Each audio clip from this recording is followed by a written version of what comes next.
Very, very true. We'll see if it's able. We'll see if Mouse is able to close this one out in just two. Let's get to picks and bans right now.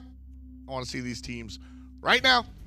Dignitas, they're on the left now. They've got the first pick and the first ban, so we'll see how this one goes down. I expect to see a selection of Athena, in all honesty.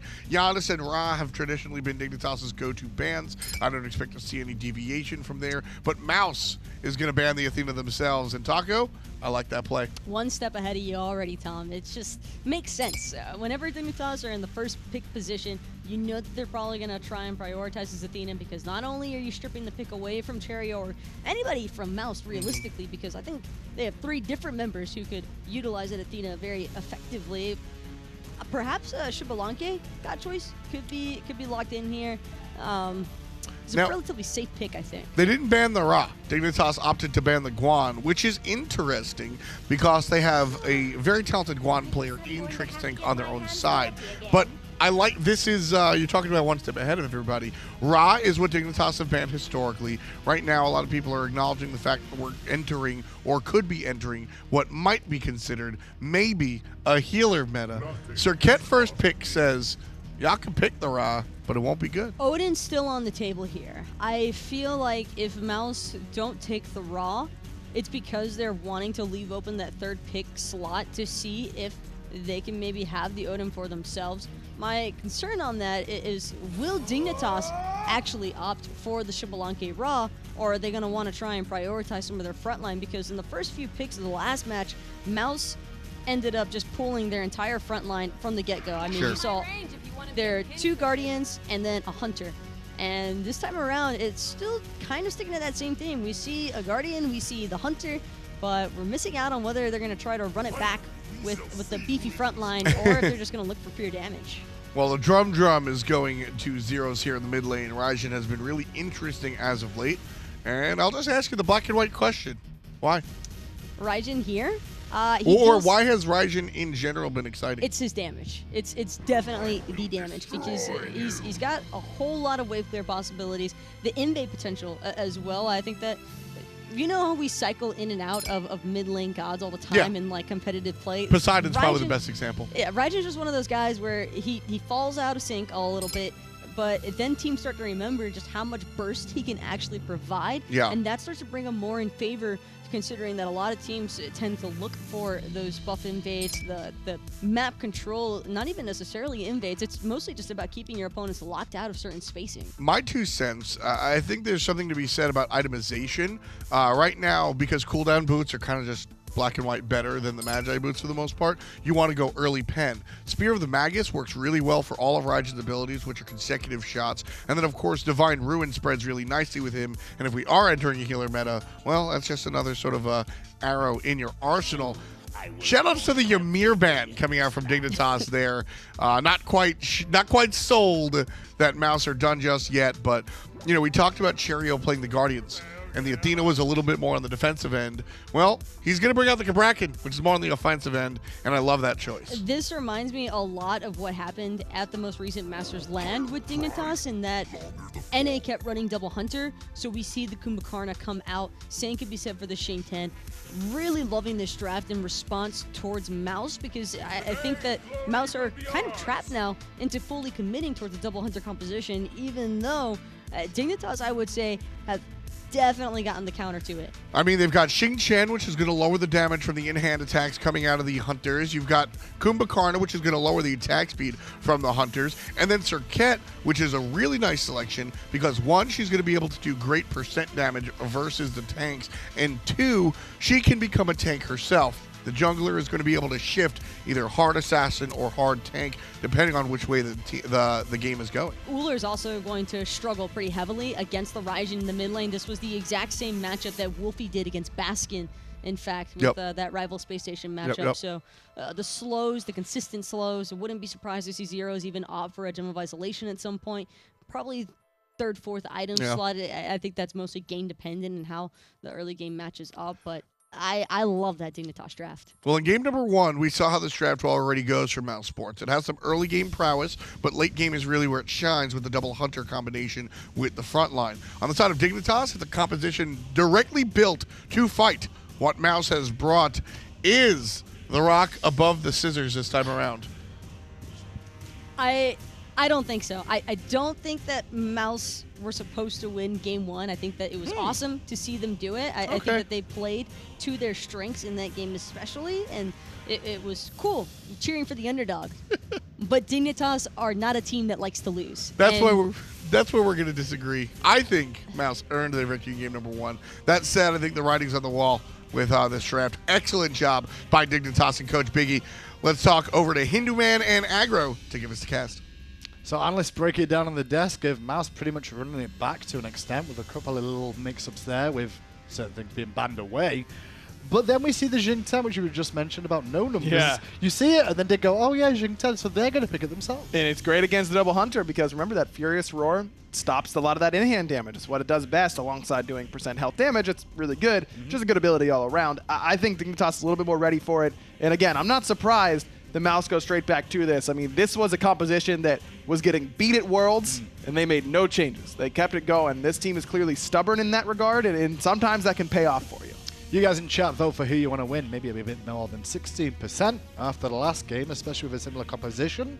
See if Kuvo can get off to the same sort of start he did for Dignitas that game and then transition it throughout the game past that, you know, that banner across to somebody else to carry on bringing it along. Someone needs to pick it up there because specifically I'm looking at Zyrhoes. He had a really tough game 1, and this Raijin selection will allow him to be just as safe but also play aggressive at times in the early game. Thoth can as well. Thoth's 1v1 is usually very good, and I actually think that Thoth has one of the better matchups against Ullr because he can stay further back.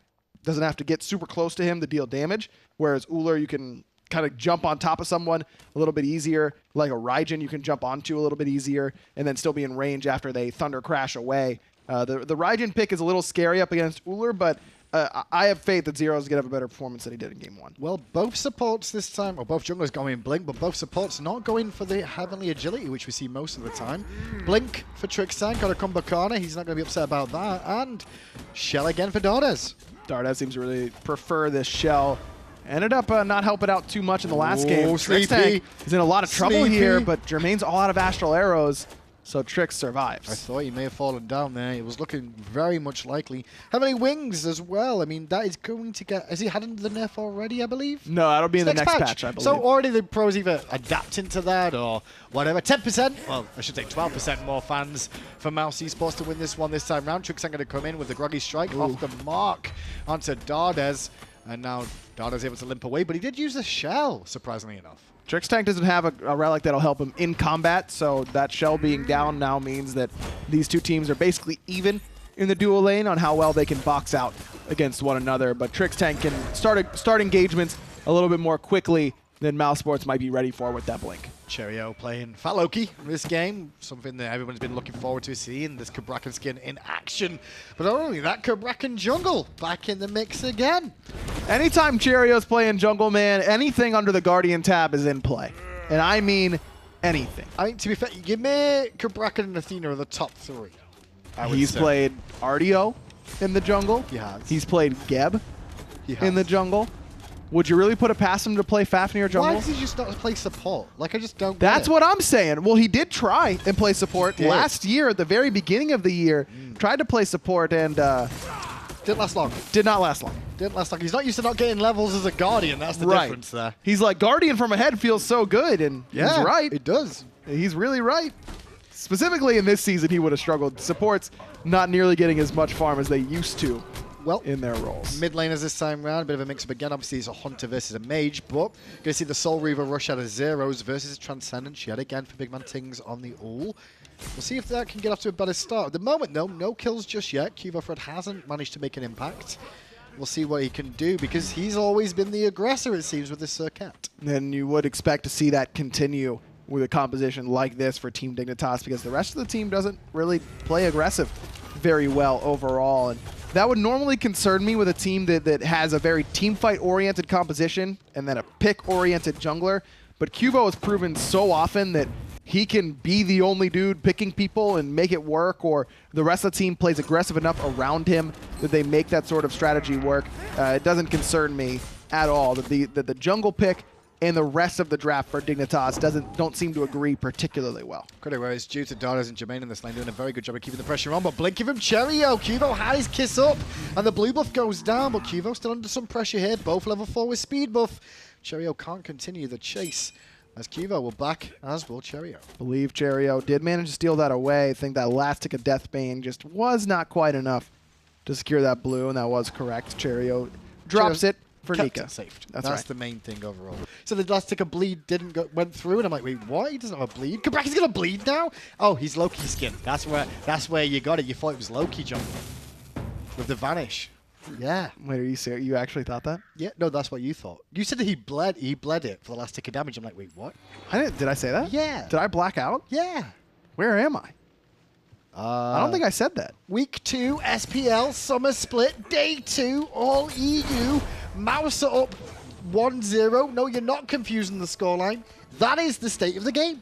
Oh, wow. Okay. And Here I am. He's in the jungle. Thank you for that quick breakdown. You're better at that breakdown of what day and week it is than F-Dot is. That's usually where the SPL happen goes off the rails the most. It does get a little bit lost there, doesn't it? Yeah, it really does. I mean, last week you thought it was Friday when it was Thursday the whole day. And I don't know how he lives through that. I'd be Tom, so you know what? disappointed. That's the advantage of Tom. He may not know what day it is, but every day he wakes up ready to cast. It doesn't. Yep. It could be any day of the week, and that man is ready to go. He doesn't need to know what day it is at all, because he's just going to show up and be ready. It's just another day of games for me to commentate on. That's right. Right hand side, Nika and Variety dueling out. Variety with Shoes of Focus, as has Nika. So some more of these Shoes of Focus coming through. Support's not so much. We saw Dardez look at it, but Trixtank's not interested, it seems. No, Trix still going for the Talaria. A bit surprising because Kumbhakarna's cooldowns are already kind of low, and then if you can boost up that cooldown reduction and start to use Epic Uppercut consistently in the middle of the team fights, that could be really, really scary. Also, he does a lot of damage. Getting 55 power from Shoes of Focus, I don't want to deal with that. In fairness to Trixtank, though, I mean, Kumbhakarna does struggle a little bit in terms of mobility because one of his abilities is more of an engage than a disengage and can be body blocked. Sure. That body slam not going to be as useful for escape, so the extra mobility does factor in, and it's better regeneration as well, I would say. Yeah, that's a fair point. I mean, he's got that HP 5, the extra movement speed, gets out of base much more quickly with those boots than the Shoes of Focus. But I don't have any problem with Dardez going for the Shoes of Focus yet again, because you are lacking a little bit of magic damage going Triple Guardian, and those being your only magical damage options. So just getting as much as you can out of those selections is probably a pretty good idea. And Dardez again going for the Stone of Binding, more than likely here in the support role once more. Made good use of it last time. We'll see if they can do the same. Dignitas just continue to farm up for the time being. Everyone relatively equal level across the board. Slight lead for Jermain at the moment. 1 level difference. Cherryo did not elect for the cooldown boots. Instead, he goes for those Shoes of the Magi, picking up the pen option. Good axe. Zyrhoes takes quite a bit of damage. Dardez no blink or anything, I was so can't. surprised. I guess Tingz didn't have any follow-up available. No, Tingz had already used the bladed arrow to clear the wave, and obviously was not going to jump underneath that tower, but it does open the door for this blue buff invade to be a little bit better, and this XP buff invade. Yeah, you can see Variety actually quite low on mana here, so won't be able to use his abilities off cooldown the entire time. Dardez trying to cheekily take away these Harpies, and he's going to get focus from Trix and Qvo as they rotate in. Blink from Cherryo, though, only going to be able to find Trixtank with a stun. Both Variety and Trix and Qvo just hanging around, doing a good job of defending their jungle. Not bought enough time for Zyrhoes to come back, but engagement's kind of already over. Check out Qvo. He's looking the top right side, but BigManTingz was ready for him with the axe, and with no beads, QvoFred falls for first blood. Zyrhoes drops the ultimate as he got took to the sky from Trixtank there, so Cherryo under a lot of pressure. The barrels came out, and the donkey's good. Donkey Kong. Okay, he's still a monkey, though. Like, yeah, I know. Okay, it's fine. I mean, first blood there, that's just a good individual play by BigManTingz, and too aggressive from QvoFred. That's a little bit too predictable for my liking. Okay, they're on my XP camps. Let's try and go get theirs, but I waited too long, and they're coming up that side of the jungle. BigManTingz nice and accurate with the skills, but then some over-aggression from Cherryo, not keeping in mind that Zyrhoes was coming back after being forced to back earlier on in that little fight underneath his mid-tier 1. So, bit of a mistake from both junglers, but only one ends up falling for first blood, and that's QvoFred. So BigManTingz nice and happy with that kill. I will say, Mouse have really stayed up to date on all the itemization changes throughout the season, because we're seeing more and more interesting things that we've not seen before. Mentioned Stone of Binding and some other items in the last game. Well, here, Is this going to be a Pythax piece on Cherryo? No, Pythax piece goes from the left side, so this is going to be a Bancroft's Talon. It's either that or Talon Trink or Typhon's Fang, and he's sure not going Typhon's Fang. There's no way. Because it goes based off your other lifesteal. Having that be your only lifesteal item is incredibly inefficient and expensive. Look, I'm just like, that's not the item I would go for in Bancroft's Talon, but there is some merit, I think, to Cherryo's going to be in the thick of the fight a lot. He's going to be low HP a decent amount of the time, and you'll get a lot of extra power from using that Bancroft's Talon passive. It's unconventional. I can't say I don't think I've ever seen a Bancroft's Talon Cabrakan, and I'm excited to see what it'll bring to the table. Well, let's see if it's Bancroft's first of all, because you might be wrong there. Well, I really thought he started Tiny Trinket and was going to sell it later because it helps him to clear the most, gives him some extra I thought magical lifesteal. maybe. Pythags would have made sense to me too. Yeah. Sure. Okay. But I'm excited. I really thought that I didn't think there was any way he was building into a Bancroft's or anything else in that tree. If it was anything, it was going to be a Pythags, but we'll have to wait and see. Yeah, we'll find out what happens next in this grand endeavor. Only 1 for 1 so far. QvoFred hasn't managed to do much on the Serqet so far. He did get taken down by BigManTingz earlier on. That's kind of what we were looking at QvoFred again to do, is trying to get off to a great start for his team. But it's not a bad situation anyway. I mean, Mouse are in the lead a little bit at the moment. Yet again, about 1,600 gold so far. 2,000 experience is a bit more of a telling point of how well Mouse have been playing. Very, very well thus far. And remember, their composition is designed to go to the late game. Now, Dignitas is a little bit better in the late game, I think, than they were in the last game 1, because I'd rather have Xing than Cullen in the later stages. I think that the Kumbhakarna is going to be very disruptive into this particular composition from Mousesports. Arkkyl is on a really, really strong late game god now in the Artemis. Rama was excellent in its own right, but Artemis can bring that extra bit of crit damage that the enemy team might not be ready for.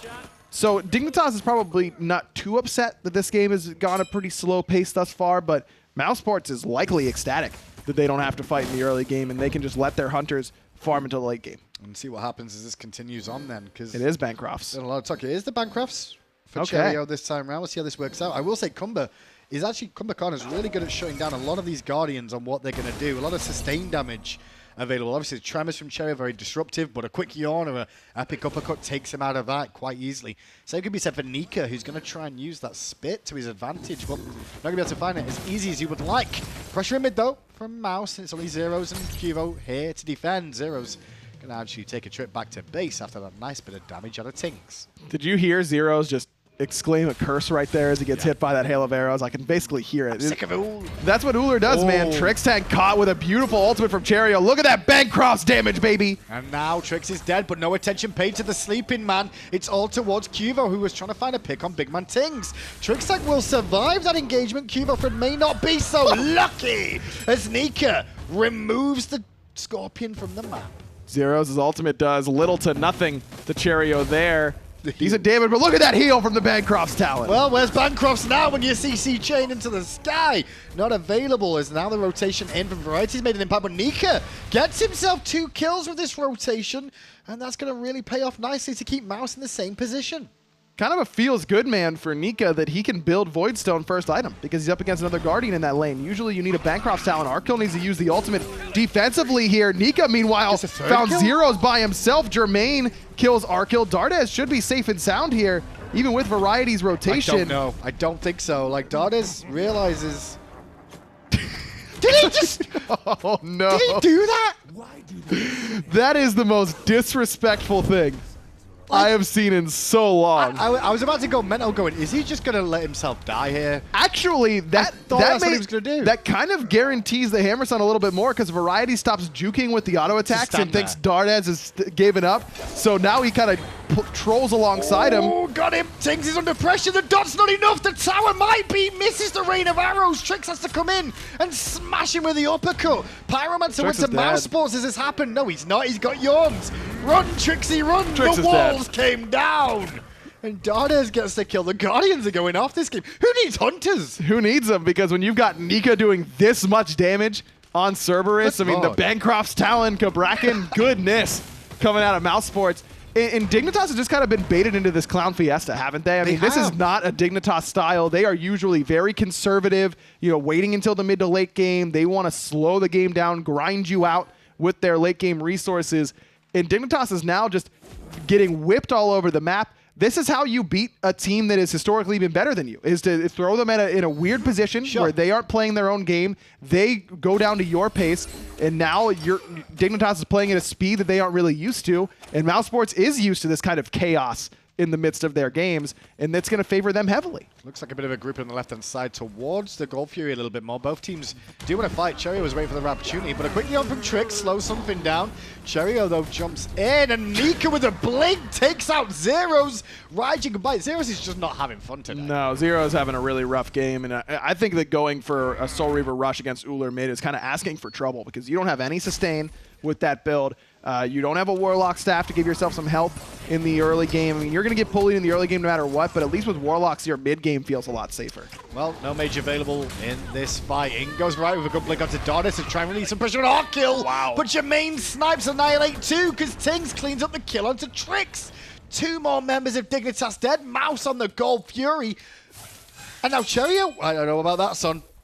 Cherryo a little bit over-aggressive here. No Bancroft's Talon healing now, but the shell is here! He still gets the extra power from that item, and he'll escape just barely. We can't stop giggling at this, because Mouse keeps doing the impossible, it feels like, of like, wait, what are you doing? Oh my god, how is that? And it's working out. Impossible? It's working out for them, and it's got to be frustrating for Dignitas at this point, because they are just kind of being thrown for a loop right now with everything Mousesports is throwing at them. And think back, I mean, I was talking about the success of this composition and that old Elevate squad.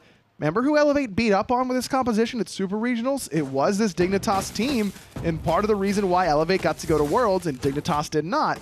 Insert Zapman meme here. You just have an opportunity to get your run back now if you're Dignitas, and they still clearly are having trouble with it. Well, I was going to say, you know, we had that triangle of death over in Europe, and now the triangle was broken. Is it now a circle? Mousesports is the new triangle. No, Mousesports is like that one side that just beats everyone now. Mouse is like, okay, the triangle's done, we can just beat everyone.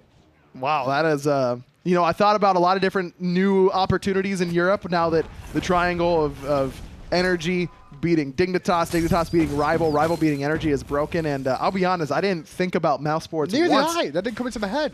Blink in from Cherryo. Good yawn from Trix. Gets the beats out of Cherryo. Zyrhoes gets a window to jump away. He did have no beads. Cuvo over the wall. Picks up Cherryo, but Dardez tanking. Did such a good job, and Cuvo evaporates thanks to BigManTingz. BigManTingz, man, and this is this is one of the moments. There are certain gods with certain item combinations. When Poseidon gets his Gem of Isolation, when Zyrhoes dies again, and Jermain gets the kill. This is disgusting. This is rough. No way. They're gonna 2-0 him. No way. I hear the fat lady starting to warm up. No, I've not started singing yet. She's not warmed up at all. No. She's Tier 1 getting there. tournament goes down. Left-hand side, Arkkyl going to go for a Tier 1 on that side. 14-3, nearly 7,000 gold, 8,000 experience in under 17 minutes.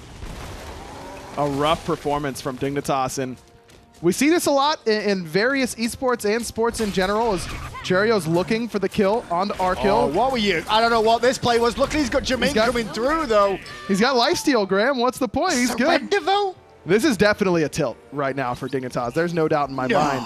And what I was about to say was, sometimes when you're one of the best teams in the world at whatever you do, and you're going up against a team that has never been thought of that way, maybe you don't work as hard that week. Maybe you don't prep quite as much.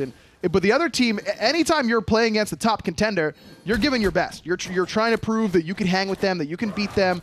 And we've seen it a lot in Smite, whether it's with Dignitas or with Energy. You know, the top teams get the best of their opposition every week. And that's the challenge of being the best team in the world at any given point, is that you have to bring your best every week, because every enemy team will do that to you. And it feels like Mousesports brought their best here today, and Dignitas just didn't. Well, Mouse looking at the Pyromancer now. Trixtank closest to it. Too little, too late. The burst is good. Trix walks in, gets a hammer to the face, gets breathed on, has to ult, dash away. He's out in time, but Nika wants to keep chasing. Good little bit of work from Zyrhoes, though. Thought Nika was just going to use the ultimate and bring Trixtank back in. Decided against it, but still gets out Trixtank back to base pretty easily there. Pyromancer down, and still plenty of towers on the map, but I like that Mousesports is utilizing this lead to get towers instead of going for riskier objectives like the Fire Giant, because this is guaranteed gold in Mousesports' pocket right now. No chance that Dignitas is going to defend a Tier 1. Even Tier 2 seems unlikely to me. Arkkyl still on the left-hand side of the map here is the Fire Giant started up by Mousesports already. QvoFred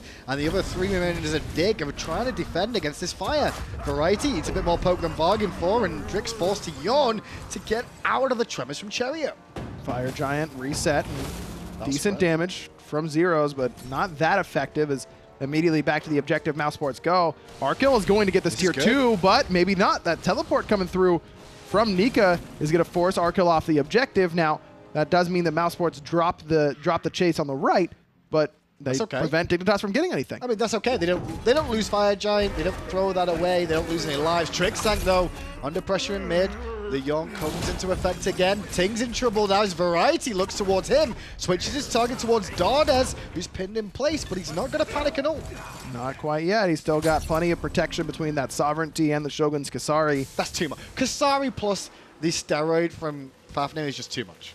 That's insane. BigManTingz doesn't have an attack speed steroid unless Dardez is there next to him, and now he's swinging for 2.4 basically. Remember, Ullr does get extra attack speed as he levels up that change stance. In the bow form, at least, he gets extra attack speed. Honestly, with Coerce at level 20 alongside Shogun's Kasari, he might be swinging for max attack speed at 2.5. I mean, you can see the generalization being worked on by Dardez as well next up, and you can see the state of the game when the support is in the position they are in terms of items versus the other full solo farm characters on Dignitas. That's crazy. Zyrhoes has 3 items and is working on some penetration. Dardez is working on his Gem of Isolation in his 4th complete items, or 5th complete item slot. It's preposterous. Still not sold on the Bancrofts.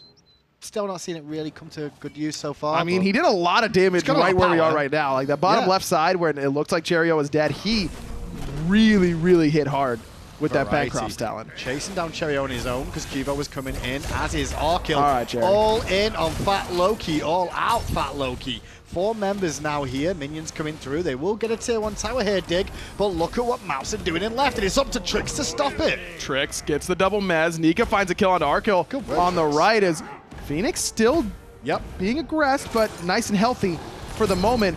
This tier 1 tower siege on the other side, though, did not go quite as well for Dignitas. Variety's trying to escape and will do so. Rooted in place and things can't change stance and jump away or jump after any earlier. So yeah, tier 1 doesn't fall and neither does the Phoenix. That certainly favors Mousesports because this has been a really tough game so far for Dignitas. I mean, it's only 20 minutes in and they're down over 10K. That's insane. And that's with only 1 tier 2 tower gone, no Fire Giants. And it's not like Mousesports has gotten every Gold Fury on respawn. They've only gotten 2 thus far. They've just played their comp really well. And they have. Yet again, this comp has been something that they keep going back to. Like, we've seen Double Hunter, sure, but we've not seen Double Hunter Triple Guardian for a long time. Not from this team. Right. It's usually with 2 Guardians and then a True Assassin was what NA was running. Mouse went back to the drawing board and went, let's look at items and let's add an additional Guardian to our composition, and it seems to have worked because they were running Dardez and like Nox. All right, I don't know if they went it like that. It was more like Cherryo got sick of playing not Guardians, and then they just decided to keep going back to what they did well last year. But they put Dardez on Guardians again too. That's true, and he's really good at Guardians. He really is, really is. He probably hates how good he is at Guardians. Because then he has. Damn it, me! I have to play them again. Curses! I wish you were good at Zeus then you'd make sense about playing it, right? What do you mean? I'm sick. I'm so good at Zeus. Is sick like a quota for good? Because yes. to me it's just bad. Okay, you're not 86, Graham. You understand that sick means good. It does? It sounds like I'm ill. I'm not feeling well. Mousesports, they're feeling well right now. 16-4, looking at a tier 2 tower. No Fire Giant attempts, but Dignitas are feeling all of a sudden very confident here. Looking to defend this tier 2. Is the power spikes enough for them? Magi's is available for Kuvo now. Winged Blade for Variety. The Executioner for Arkkyl is really, really critical. Now he has a chance to slow down these frontliners with his Poison Star and do good damage to them with the Exe. All about positioning for Zyrhoes and Arkkyl then, because Variety, Trix, and Kuvo have to be very frontline-esque to an extent. With 3 Guardians, Mousesports can juggle the aggro of a tower quite consistently. Yep. And quite easily regen it back up by just waiting around. We'll see a little bit more of that as time goes on. Double stuns onto Variety. Nika to get to use the ultimate, but don't think that found a home. Did force Variety back, but he does have teleport available, so he can come back very quickly. Blinking from Trix, and it's time to go to sleep. The ball was dropped onto Dardez, and jumps to Cherryo, then to Tingz, then to Nika, then to Jermain. Drums come out from Zyrhoes as the throw-in from Variety's good.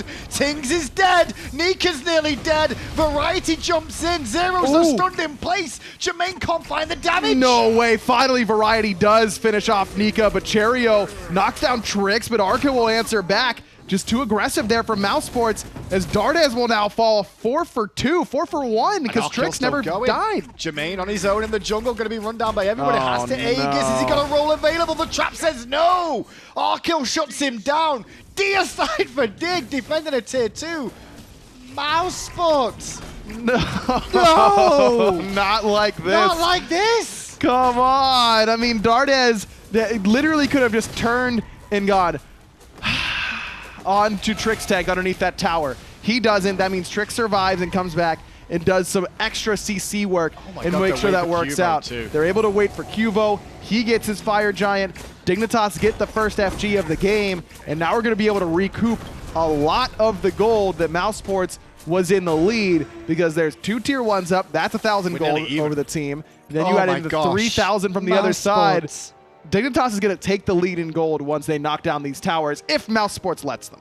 The big thing about Mousesports now is that whether they win or lose this game, they're going to watch the tape of that tier 2 tower again and go, what exactly did we do wrong? I mean, it starts with BigManTingz just being a little bit too far forward. He was looking for a lot of poke, got his relic chased out early on. Getting 4-man mez is not a good look, even off a blink. You just are off to such a bad start in that team fight, because now you either need to use a relic to get out of there early. It allows Dignitas to set up their engage very, very easily off that mez. And even when it's broken, your attack speed is debuffed on either of the hunters. So now you're just at an inherent disadvantage right off the bat. I love how well Variety and Trix staggered their engages. Trix goes in, gets the relics, gets the mispositionings, whatever it is, and then Variety blinks in after that. Plus, all that come in onto Variety underneath the tower before that engagement happened. That's the last target you want to do that to, because he's the only one who has teleport to come back and impact the fight anyways. Dignitas get the fire, then take the gold, head back to base to finish off a couple more items that are so very important at this stage. A lot of gold on the map for them as well, with the 2 tier 1 towers in middle and right, and the tier 2s as well, to actually take a bit of a gold lead here if they can get them. Can Mouse defend towers? I don't think I have a problem with them defending tier 2s. I certainly would not defend these weakened tier 1s. That's just not worth your time. But tier 2s, I don't know that you want to let Dignitas just take a massive gold lead now. Mousesports has been in the lead the whole time, and this is a composition from Dignitas that once they get on a roll are going to be very difficult to stop because of their CC possibilities and the damage in the late game coming from Raijin and Artemis. You talk about getting a roll, that momentum from that last team fight has really maybe empowered them for this next fight coming. Mousesports probably a little bit dejected at this point after what the mistakes they've just made of giving Dignitas such a big window to get back into this. I mean, Dig was clearly tilted after their performance at the beginning of this game and in game 1. That's a tilt for Mousesports when they lose that fight underneath the tier 2 and potentially throw this game. How well can they stay refocused and make sure they're in this mentally, because they cannot afford to make a frustrated mistake by going a little bit too deep or playing too passively. I'm talking about going deep. QvoFred trying to wrap around the back a little bit here. All relics available. Blinking from Trix. Blink and gets the yawn off footing. But Cherryo took way more damage than he bargained for. Bancross won't help you now, son.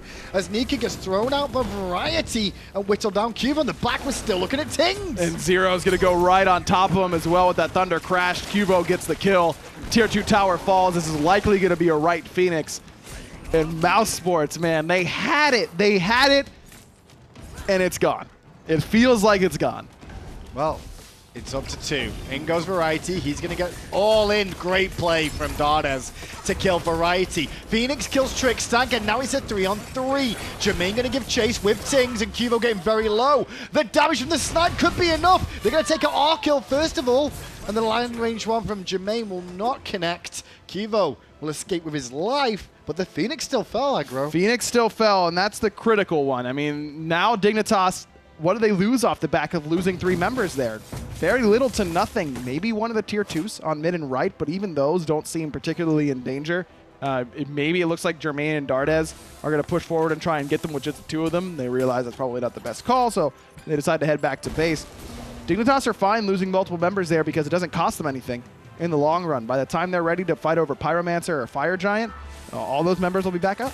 Outside of that Soul Reaver early on Zyrhoes, I really do like that build. I mean, obviously you mentioned the Soul Reaver early against the Ullr, a little bit risque, but I love the Ethereal Staff as the game's gone on. Really good against those tanky targets. Very much so, and now he's building into extra penetration, which is the right idea. I agree. I really like this build. I'm not completely sold on Soul Gem, but it is very good. I just wonder if Shaman's Ring is the better extra damage option in that spot. I think Sustain is the choice there. Sustain, it does give him and his team a little bit of sustain, which is good against the Ullr poke that's going to be thrown out, so that's a fair point that might swing it in Soul Gem's favor. Either one is a really solid item on Raijin, and the rest of the build is near picture perfect at this point in the game. Well, second Fire Giant's about to spawn, and Mousesports in control of the Fire Giant pit for now. Do you have to pay attention to that right-hand side, though? Because that's going to push with Fire Minions consistently. So someone will have to just head over there real quick. It's not too far away, though. Well, right now is the opportunity to do it while it isn't too far away. I don't like Mousesports letting that wave push that far. Trix took a lot of damage. He's going to base real quick. And when he does, the Fire Giant's going to spawn. So it's up to the rest of Dig to make sure the Fire Giant doesn't get bursted during that time. Good news is, though, those Fire Minions in right are going to slow down Mouse enough that they're just going to wait for Trix to basically wander back from base. Jermain is the one to go and push that wave on the right side. And Pyromancer spawn, but without Jermain there, won't be particularly easy to do. This is where the second Hunter comes into play, though. BigManTingz can be the one to DPS it very quickly, even without Jermain. Right to the front side, just watching the Pyromancer go down. It might have been stolen, that, without suppressing it. No, but in goes Trix again with the blink. Finds Tingz, who's not got beads to escape. He did, you know. He just held it for a long time. Nika is isolated thanks to the walls from Cherryo, and Tingz is still being aggressive, but Variety who finds a kill. It's gone wrong. It's all gone wrong. It's over. Dignitas, I don't know how they got back in this game. Wow, they're not going for the end here? I'm shocked. I think that's an end call. If I'm on Dig. Right? Dig has had trouble ending games and gone a little bit too aggressive at times. I wonder if Dig wins game one if they go to end right here. I think they do. I think it's they've given maybe a little bit too much respect to Mousesports in this situation. I mean, it's only Cherryo and Jermain up. Yeah. Either way, they get the Fire Giant. It's an enhanced Fire Giant. There was a tower still standing, so the Titan's a little bit tankier, and they didn't have any ults besides Trixtanks. It wasn't a cut and dry end call, but Phoenixes, that's for sure. Now, I mean, middle definitely. Right one's about to spawn, so they could just swing left straight after before the right one even gets up. Cherryo not going to be rooted, thanks to his ability to escape that. Phoenix falls, and everyone on Dig head to the left-hand side, not directly to the Phoenix though. As the members of Mouse have respawned, they're going to take it slow. Yeah, I don't know, man. That feels like an end call. And Dignitas, I think, feels like if they lose this game, Digger in the head. They're gonna kick themselves for not going for the end there. We mentioned what happened in Masters. We mentioned what happened last week in the SPL too. I think Dig have been in their own head a little bit about the calls they've made to try and end that have gone wrong. Maybe they just played it overly safe now, but you know, it's a hard decision to make sometimes because sometimes they're closer than you expect. We do have the opportunity as casters and the fans at home get the opportunity of the big picture. Yes, of course. The entire game. The players only see it from ground level. Of course, and it's much, much harder in those situations. Would never say anything differently. And Dignitas still in the driver's seat. Just with how back and forth this game has gone, I don't think anything feels particularly guaranteed to either of these teams. The problem, though, for Mousesports is as exorbitant as their lead was, as far ahead as they were, they didn't get any of the Tier 2 towers except for that in duo lane. So now, even if they clean white Dig, if they get 5 for 0 here, I don't know if they can end the game. This game really all comes back to that Tier 2 tower on the right-hand side where Mouse were up a monumental amount of gold. Now it's Dig with the Fire Giant round their waist for the second time this game, looking to take a weakened Phoenix on right. Middle Phoenix already down. Serqet's going to have to keep that clear for the time being before he can rotate to defend this. And with 3 Guardians, you just... Well, with 2 Guardians, you just don't know which one's going to jump in first. I mean, it's likely going to be Trixtank. He's been the one jumping in first every time. Nika getting shredded again. That's been a big problem for Mousesports, is Nika's impact has been non-existent in the late game. I mean, he's tanky. He's tanky, but not tanky enough with how much damage Zyrhoes is doing to him right now. Qvo trying to keep busy with Cherryo here. Now the Phoenix is whittled down. One more hit will do it, but there's no minions, and everyone had to fall back from Dig. New minion wave coming through. The delay is still happening. Mouse realized they can't even stay here any longer. They have to surrender that right one and fall back to the Titan room. Left Phoenix, the only one left standing now for Team Dignitas to take down. incredible. I cannot believe that they were able to come back in this game, and it just goes to show, man, you can't get enough of a lead in Smite. You really can't. No such thing as an unthrowable lead in Season 5. Man, all those F7ers in the world are like, see, this is why you don't F6. Lord. You know, that's one of those games. You're right. They did surrender, though, at certain points in this know. game. Pretty sure Arkkyl was telling you when he died, he was like, get me out. You're all bad. And You know the thing that F7ers don't understand is that sometimes I'd rather lose now than take all the effort to win. Well, I mean, Does that make sense? Dignitas would have fallen 2-0 to Mouse. Okay, SPL is totally different. I'm not Sure, talking about sure, that sure, situation. I'm talking about it in my casual or ranked games. Sometimes I'd rather just lose now than Spend grind more it time for in the game. 50 minutes. That's fair. Nika, got to get your hand on again. Rooted in place, but just around the corner so he won't take too much damage. Minions pouring in through mid, though, and Cherryo looking to engage as it's actually Trix who goes in with the uppercut. Zyrhoes in that ultimate yet again. Dardez and Cherryo taking a lot of damage, but Nika's delivered, and Trixtank's able to finish him off. Cherryo is crushed down by QvoFred. Jermain falls to Arkkyl. Dignitas somehow, some way, force game 3. Oh, not somehow, not some way. They just defend a tier 2 tower and get the perfect chain of CC off. Oh, easy peasy, just like that. No problem. Dardez going in and going down. Arkkyl evens up his KDA nicely at 5, 5, and 10. 34 minutes in. Dignitas take game 2. Yeah, you may say that, and it may be correct, but I don't think a lot of people at home who don't watch this game will realize how close that was for Mouse to be 2-0. Damn. That's like how can you say anything else but that? That's But for that, for brutal. Mousesports, man, Yeah. that's really tough. It's Now- their own fault too, so it's like Yeah, exactly. nothing else. Well, nothing else they can really blame. I wonder how their mental state is going to be going into game 3, because Dignitas has fallen victim to that a lot. Their mental state not being great. It looked like they were falling victim to that in game 2 of this set. It ended up being okay. They ended up pulling out the victory. I'm sure they don't feel good about the way they had to win that game. Now Mousesports needs to kind of go back to the drawing board and say, we're good. We should have won that game. Let's just do what we did for the first 18 minutes again exactly, and then not mess up a tier 2 tower siege. Who do you think was MVP for that game for Dignitas here? It's now 1-1 between these two teams. As you guys vote for that, the desk has to break down that game, and Mousesports, well, back to the drawing board for a game 3. I would expect another double Hunter, triple Guardian comp. If I know Mousesports, that's likely what they'll go for if Dignitas leave it open and picks advance. Tom, Taco, take it away on the desk. Thanks a lot, boyos. Here we are for game number 2. And that one was... sometimes the math is done before the test is even graded. This one was cut and dry. I mean, Mousesports drafted exactly what they drafted in game number 1 and what they're known for drafting. No surprises here whatsoever. And then Dignitas just counter-drafted them extremely hard. And I know the chat's got to decide on who exactly was the MVP of that game, but for what it's worth, I think Variety single-handedly wins this game for Dignitas with that Xing 10 ultimate underneath the T2 tower that ultimately was the primary reason Mouse ended up toppling in this game that I feel should have been theirs. Yeah. That's how I felt in game 1. Like, Dig should have probably had game 1 despite the gold lead. I understand that, but in terms of just like raw experience and general play style, I felt as though Dig would have an edge over it. But when it came down to it, Mouse were coming out with their A game in game 2. It hurts. It hurts to see those kind of little missteps. Yeah, no, like I said, I mean, this one was, I was watching with bated breath, kind of, you always sort of root for the storyline, not the team, and in this case, the storyline is, of course, Mouse. I'm sitting there saying, can they do it? Can they do it? They're up ahead, like 6,000 gold at one point here in game number 2, but I was just waiting for the other shoe to drop the entire time, because with a team, with double Hunter team, and across the way, a Xing, a Kumbhakarna, just so many tools to control what Mouse had brought to the table. And you want to believe that there were instances that Mouse could have possibly come back in similar fashion to what we saw from Dignitas, but I think that with Dignitas' composition, that's where the lead really started to funnel into the draft, because it was really the only missing piece of the puzzle.